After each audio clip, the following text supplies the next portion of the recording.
আজকে আমি রান্না করেছি কাঁকড়া ফ্রাই।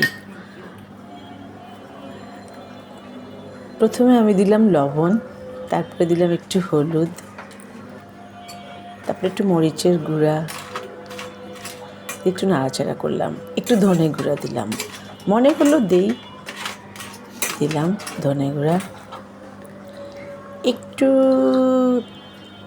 সয়াবিন তেল মাখিয়ে নিলাম ম্যারিনেট করার জন্য।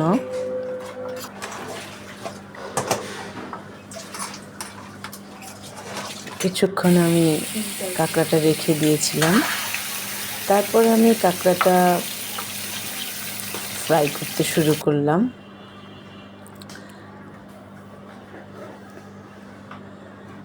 বেশিক্ষণ লাগেনি রান্না করতে, যদিও আমি কাঁকড়া খাই না, তাও আমার মেয়ের জন্য আর আমার বরের জন্য কাঁকড়াটা রান্না করেছি।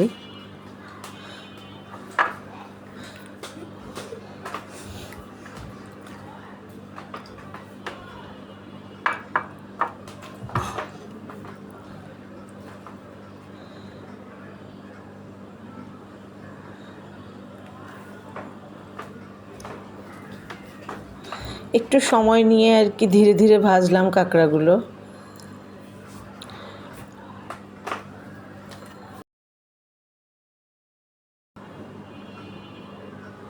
এই যে আমার কাঁকড়া ফ্রাই হচ্ছে, এই যে ফ্রাই হয়ে এই যে আমার কাঁকড়ার লুকটা এরকম হলো।